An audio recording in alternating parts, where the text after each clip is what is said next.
1055 with your host, Richard Rose. Good morning. Welcome to Exit 1055. Well, after a little rainfall, are we in for a rough brush fire season? We'll talk with an expert about how to keep the Pine Barrens from flaring up. Also, do you love trains? We'll show you some and why the effort to save an historic LIRR locomotive may mean sending it out of state. And, of course, our team of reporters will have this week's top stories for you. But we begin with the problem of brush fires. Just a year after a major fire wrecked homes and injured firefighters along Suffolk's Riverhead-Brookhaven border. This year, measures are being taken to prevent a repeat of that fast-moving blaze that scorched over 1,000 acres, but critics warn it's not completely enough.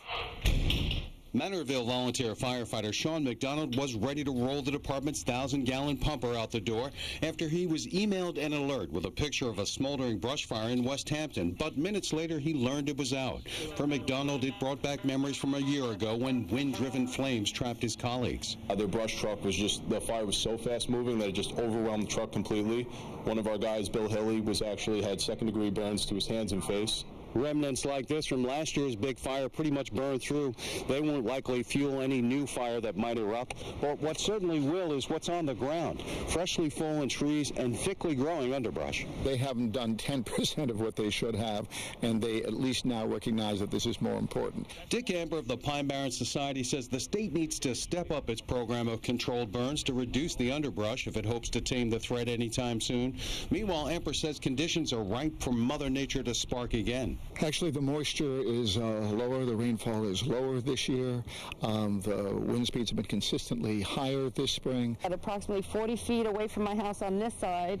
Claire Bennett says last year flames encircled her property before volunteers finally doused it. She's thrilled a new well's being installed for firefighters, but decided to make her property more fire resistant. I have cut the trees back. We cut that quarter acre over on that side that was basically all burned.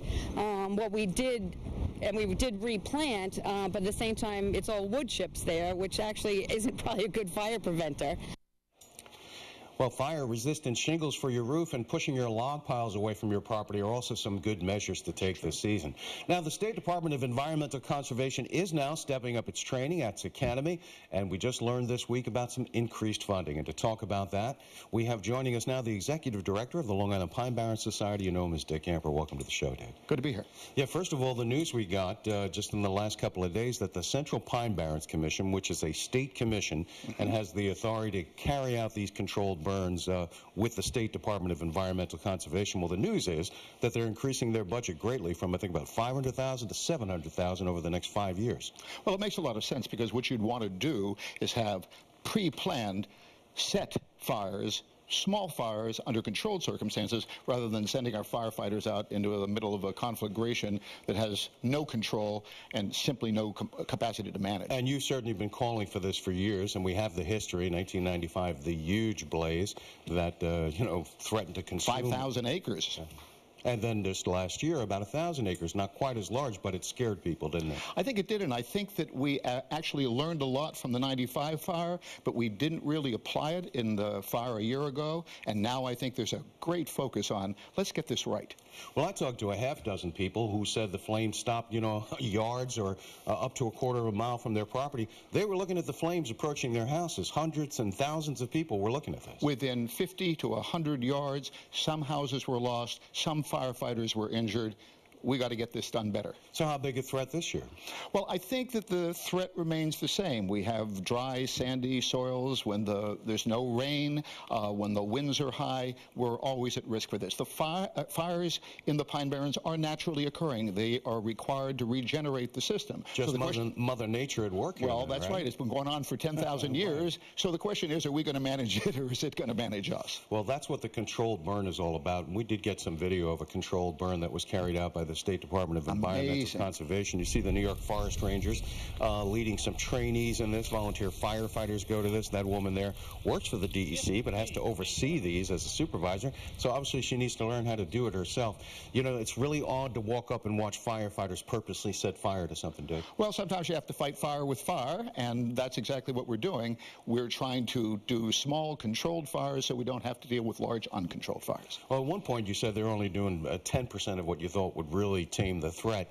How does this increased funding help? Do you anticipate that we'll see a lot more of these controlled burns? I absolutely agree. What's going to happen now is that we're going to burn not just 20 or 40 or 60 acres a year, but approaching 1,500 or maybe even 2,000 a year. If we do that over a sustained period of time, the threat of major conflagrations and major wildfires is going to be greatly diminished. Is there any danger to carrying these out? I mean, they carried this out on a state facility that was a training course, but if you start going out into the hinterlands by people's property, is there some danger to this? Actually, the conditions are extremely carefully monitored. They're not just talking about whether it's windy. They're not just talking about when the last rain occurred. They're talking about exactly what the soil moisture is. This is a highly scientifically controlled matter, and it is way, way easier to manage it that way than to send these people who are volunteers that are used to fighting house fires out into a forest fire, which would scare the hell out of anybody. Yeah, you and I were both there, and our photographer, Eric Miller, got those amazing shots. And, you know, the thing that I was really struck by, and I've seen these before, but we got right up next to it, and it was maybe, you know, 2 or 3 feet high, the flames. Yep. And yet I felt like I was inside of an oven standing about 5 feet away from it because the whole field was on fire. Then imagine a forest around you ablaze in that fashion. It's terrifying. You know, what can homeowners do to help cut down the threat? We mentioned a few things. That woman moved back her trees. You moved back your wood piles, put shingles on the roof. Anything more than that you can do to try to help? Well, you can. You also don't want your plantings too close to the house. You don't want to be part of the forest fire. You do need to, so we're not in favor of cutting down trees ordinarily, but in your front and backyard, when you live immediately next to the forest, as most of these people did, you really have to not be a part of the fire. You have to be a part of the solution. Now, how about the firefighters? Are they better prepared this year? Have they taken some of the steps? They had problems with command centers, the communications problems with radios. You know, the thing about it, Richard, is that their disposition to put out the fire is a natural one. They want to protect property and they want to protect people's health and safety. But charging into these fires doesn't work. So what you want to do is have a command center. You want to have forward staging areas. We need to choreograph this so that one vehicle is not interfering with another vehicle. It is fought from the air by helicopters and by C-130 tankers. It's quite an operation, and I think they're getting it down. Well, you know, they're dedicated. You know, we went over to the Manorville Fire Department. We talked with a firefighter there. He was shown in the piece.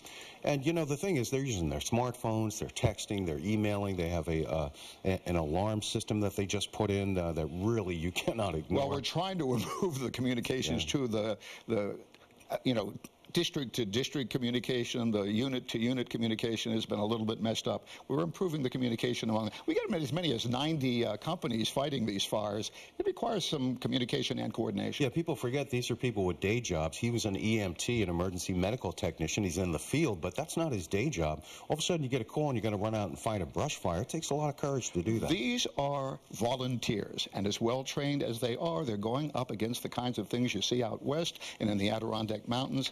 It is a completely different kind of thing, and it's a scary phenomenon. And what about the wells? You know, some cases last year, the firefighters couldn't get any water.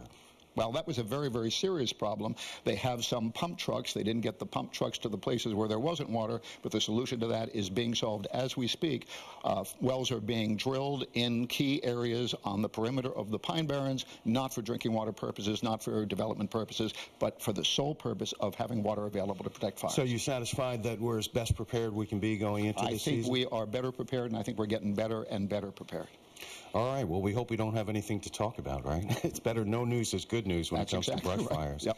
Well, we want to thank you very much for coming to join us. Dick Amper, the Executive Director of the Long Island Pine Barrens Society, talking about the measures being taken now to prevent any large brush fires like we've seen in our past history. Thank you, Dick. And up